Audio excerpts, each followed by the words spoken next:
শীত হোক কিংবা গ্রীষ্ম, বন্দে ভারত ট্রেনের ক্রেজ কিন্তু বছরের সব সময় থাকে। তাও যদি হয় নিউ জলপাইগুড়ি হাওড়া থেকে, তাহলে তো কোনো কথাই থাকে না। এই ট্রেনের সবসময় সিট কিন্তু বুকিং হয়েই থাকে। এত অত্যাধুনিক ট্রেন যে সত্যি না চড়ে থাকা যায় না। যারা যারা এখনও বন্দে ভারত ট্রেনে চড়োনি, তারা কিন্তু চটপট প্ল্যান করে ফেলো বন্দে ভারতে করে নিউ জলপাইগুড়ি, তারপরে দার্জিলিং কিংবা গ্যাংটক। আজকের জার্নিটা ভীষণ ইন্টারেস্টিং হতে চলেছে। তোমরা কিন্তু স্কিপ না করে পুরো ভিডিওটা দেখতে থাকো।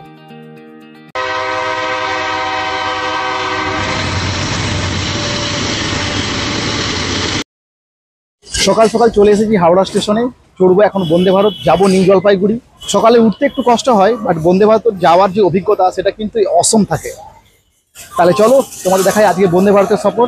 দিনের দিনে দার্জিলিং কিংবা দিনের দিনে গ্যাংটক যেতে গেলে বন্দে ভারতের কিন্তু গুরুত্ব কিন্তু অপরিসীম। তাই আজকে আবারও চলেছি বন্দে ভারতে করে নিউ জলপাইগুড়ি।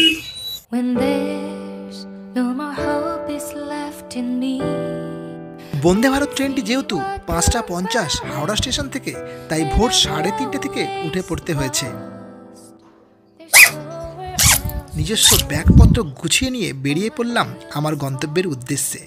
সবাইকে টাটা করে চললাম স্টেশনের উদ্দেশ্যে। উলবেড়িয়া স্টেশন থেকে আজকে আমি ধরবো লোকাল ট্রেন ভোর 4টের লোকাল ট্রেনে ধরে যাব সোজা 5:30টার মধ্যে হাওড়া স্টেশন। হাওড়া স্টেশন থেকে বন্দে ভারত ধরে নেব।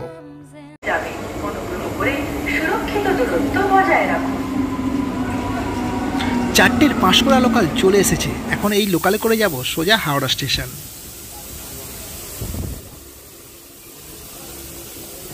ভোর রাত্রে ট্রেনের দৃশ্য যারা দেখোনি তারা কিন্তু দেখে কিন্তু অবাক হবে। প্রত্যেকটা সিটে কিন্তু মানুষ যে যার মতো ঘুমিয়ে রয়েছে। বসে থাকার জন্য কোনো সিটও কিন্তু পাওয়া যায় না। অনেক কষ্টে তাই একটু জায়গা করে নিলাম নিজের বসবার জন্য।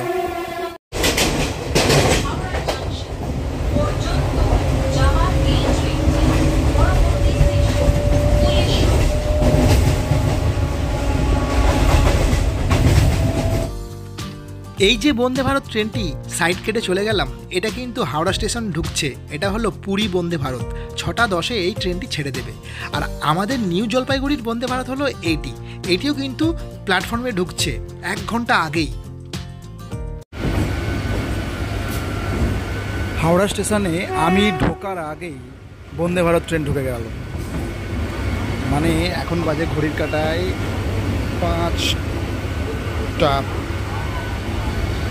5:50 মিনিট আগে বন্দে ভারত দিয়ে দিয়েছে।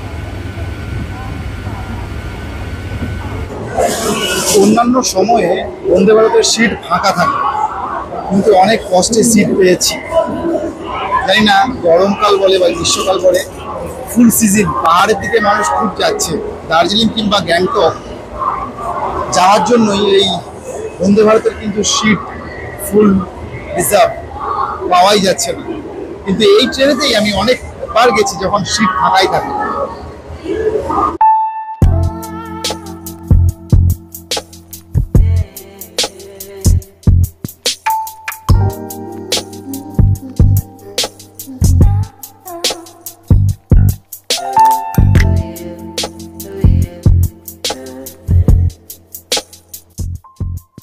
বন্দে ভারত ট্রেনের এই যে লাগেজ রাখার যে জায়গাটা, এখানে কিন্তু লাগেজ রাখা নিয়ে কিন্তু অনেক ঝামেলা কিন্তু হতে দেখেছি। কে কোথায় লাগেজ রাখবে, তাই একটা ইনফরমেশান দিই, যারা আগে এসে যাবে তারা কিন্তু চটপট কিন্তু নিজের সিটে এসে নিজের লাগেজটা কিন্তু রেখে দিও। তাহলে তোমার লাগেজ রাখতে কিন্তু কোনো অসুবিধা হবে না। যে সমস্ত পর্যটকরা এখনও পর্যন্ত বন্দে ভারতের মতো এত অত্যাধুনিক ট্রেনের পরিষেবা এখনও নাওনি, তারা কিন্তু অবশ্যই এই ট্রেন কি চড়ে দেখো। এক অন্যরকম ফিলিংয়ের কিন্তু সম্মুখীন হতে হবে। দিনে দিনে দার্জিলিং পৌঁছতে গেলে এই বন্দে ভারত কিন্তু একদম পারফেক্ট হয়। 1:25 নামিয়ে দেবে নিউ জলপাইগুড়ি। নিউ জলপাইগুড়ি থেকে আরামসে গ্যাংটক বা দার্জিলিং সন্ধ্যের মধ্যে যাওয়া যাবে। তাই এই জলপাইগুড়ির গুরুত্ব কিন্তু অপরিসীম, মানে এই Vande Bharat. Doors are closing.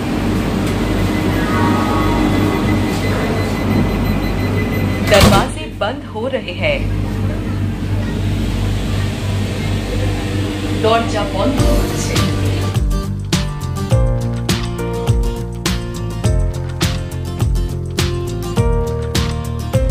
প্রতীক্ষার অবসান ঘটিয়ে অবশেষে ট্রেনটি ছেড়ে দিল হাওড়া স্টেশন থেকে নিউ জলপাইগুড়ির উদ্দেশ্যে। মনটা তাই ভীষণ আনন্দে ভরে উঠল। গন্তব্য আমার নিউ জলপাইগুড়ি হয়ে পাহাড়। এটা আটকাবার কথা, আটকাচ্ছে না, খারাপ হয়ে গেছে।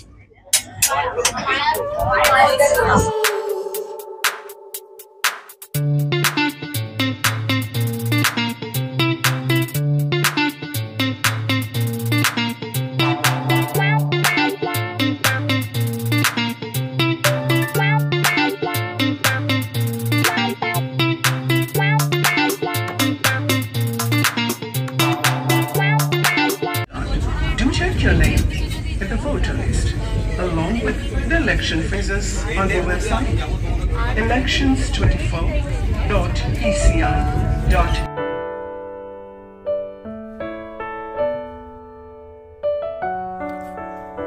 চলে এসেছে বন্দে ভারতের প্রথম সার্ভিস মিনারেল ওয়াটার।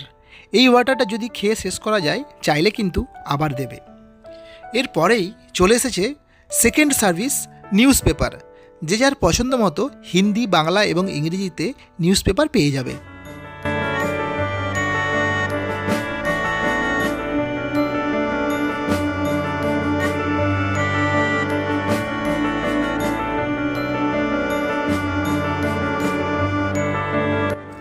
অন্যান্য বন্দে ভারতের মতো এই বন্দে ভারতেও কিন্তু ওয়াইফাই পরিষেবা রয়েছে। আগেও দেখিয়েছি, এখনও দেখাচ্ছি। ওয়াইফাই পরিষেবা থাকলেও এই ওয়াইফাই কিন্তু নিউ জলপাইগুড়ি বন্দে ভারতে কানেক্ট হয় না। এখানে কোনো ভিডিও বা অডিও দেখতে পাওয়া যায় না। অথচ হাওড়া রাঁচি বন্দে ভারতে কিন্তু এই সমস্ত ভিডিও এবং অডিও চলছিল, তা আমি কিন্তু আগে দেখিয়েছি।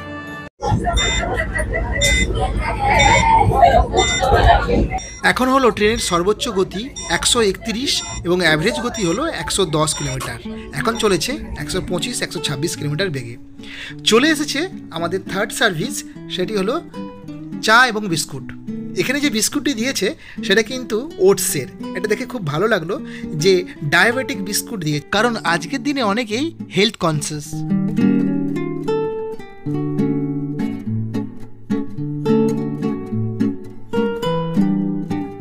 চলে এসেছে গরম জল।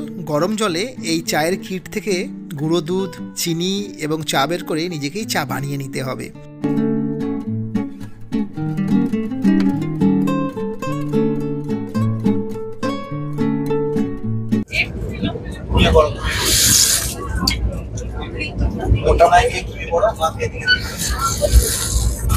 খারাপ নয়। বন্দে ভারতের ওপরে কিন্তু কোথাও চার্জিং পয়েন্ট নেই। এর চার্জিং পয়েন্ট প্রত্যেকের জন্য, প্রত্যেক প্যাসেঞ্জারের জন্য কিন্তু একটা করে চার্জিং পয়েন্ট আর আছে, সেটা হচ্ছে সিটের নিচে।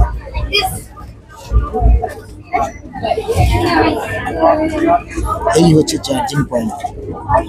যতজন প্যাসেঞ্জার প্রত্যেকের জন্য কিন্তু চার্জিং পয়েন্ট সিটের নিচে আছে। সব থেকে প্রথম স্টেশন হলো বোলপুর শান্তিনিকেতন। 8টার দিকে মনে হয় পৌঁছাবে, 8টার আগে 7:50 প্রথম টাইমে পৌঁছাবে।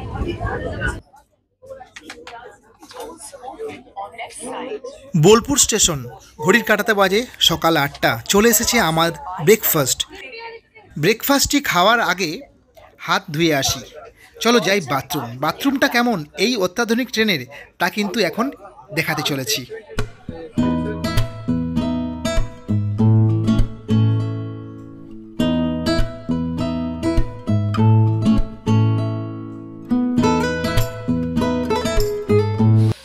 দেখতেই পাচ্ছ কত সুন্দর ঝাঁ চকচকে একটি বাথরুম। এখানে রয়েছে হ্যান্ড ওয়াশ। হ্যান্ড ওয়াশ থেকে এখানে কিন্তু যে ট্যাপটি রয়েছে এ কিন্তু পুশ ব্যাক, একবার পুশ করলে কিন্তু জল অটোমেটিক পড়ে। এরপর এখানে রয়েছে একটি হ্যান্ড ড্রায়ার। হ্যান্ড ড্রায়ার থেকে হাত শুকনো করে নিতে পারো। আর উল্টো দিকে যে কোমোডটি রয়েছে এটা কিন্তু ভ্যাকিউম কোমোড। এখানে যে বাটনটি আছে এটি প্রেস করে দিলে ভ্যাকুম হয়ে সমস্ত কিছু নিচের দিকে টেনে নেয়। খুব সুন্দর এবং অত্যাধুনিক।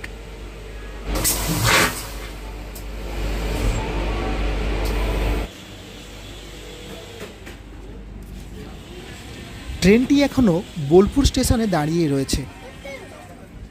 এবার খেয়ে নিতে হবে নিজের ব্রেকফাস্ট। চলো দেখাই ব্রেকফাস্টের মধ্যে কি কি রয়েছে।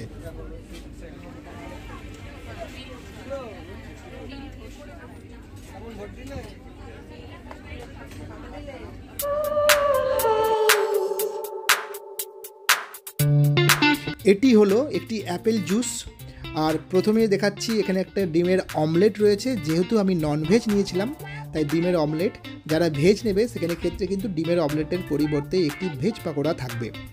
এখানে একটা চকোপাই রয়েছে, এখানে আটার ব্রেড রয়েছে, সঙ্গে জ্যাম কিংবা মাখন দিয়ে তোমরা খেতে পারো। আর খাওয়ার আগে হ্যান্ড স্যানিটাইজার দিয়ে দেয় যাতে হাতটা পরিষ্কার করে নিয়ে খাওয়া যেতে পারে। নিউ জলপাইগুড়ি যাওয়ার মধ্যে রাস্তার সবথেকে ভালো দৃশ্য হলো এই ফারাক্কা ব্যারেজ। ফারাক্কা ব্যারেজের উপর দিয়ে যখন যাই, এই নদীর যে দৃশ্য, এটা দেখলে কিন্তু চোখ একদমই জুড়িয়ে যায়। একটু ব্রেক নিতে মালদা স্টেশনের বাইরে চলে এসেছি, কারণ মালদা স্টেশনে বন্দে ভারতের টাইম হচ্ছে 10:35, বন্দে ভারত চলে এসেছে 10টার সময়, আধ ঘন্টা দাঁড়াবে। তাই একটু বাইরে এলাম, এসে জায়গাটা দেখলাম। আগের বারেও যখন বন্দে ভারতে এসেছিলাম তখনও দেখলাম মালদাতে আধ ঘন্টা আগেই চলে আসে, বিফোর টাইম। 10:35-এ ছাড়বে, এখন বাজে 10:15, আরও 15-20 মিনিট এখানে গাড়িটা দাঁড়াবে। তাই স্টেশনের বাইরেই যেহেতু সামনে গেট আছে, তাই বেরিয়ে একটুখানি দেখলাম।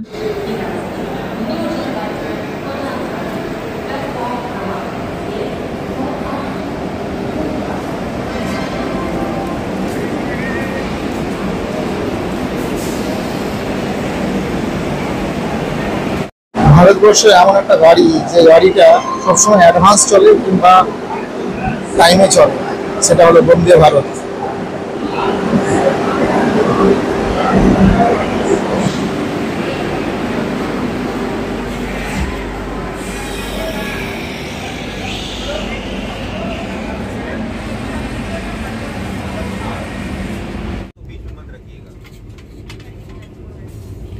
চলে এসেছে আমার লাঞ্চ। আমি নিয়েছিলাম ননভেজ। এই লাঞ্চের মধ্যে কী কী আছে সমস্ত ডিটেলসটাই দেখাচ্ছি।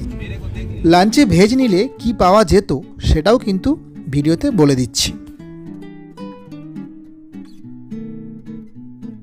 এটি হলো জিরা রাইস, প্রথমে জিরা রাইস, তারপরে এটি হলো মুগ ডাল, আর এটি একটি সবজি, এটা চিকেন, আর এটা পরোটা, আর হচ্ছে টক দই।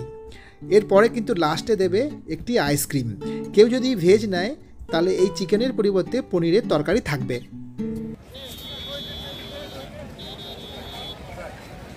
ঘড়ির কাঁটাতে বাজে দুপুর 1:30। পৌঁছে গেছি নিউ জলপাইগুড়ি স্টেশন। এমন একটি টাইম, এখানে কিন্তু আমাদের যেহেতু লাঞ্চ করা হয়েছে, খুব অতি সহজেই গ্যাংটক কিংবা দার্জিলিংয়ের জন্য শেয়ার গাড়ি কিংবা ক্যাব ভাড়া করে অতি অনায়াসেই বিকেল এবং সন্ধ্যের মধ্যেই পৌঁছানো যায়। বন্ধুরা, মে মাসের গরমে বন্দে ভারতের এই সফরটি কেমন লাগলো তা অবশ্যই জানিও। ভালো লাগলে একটি লাইক করে দিও।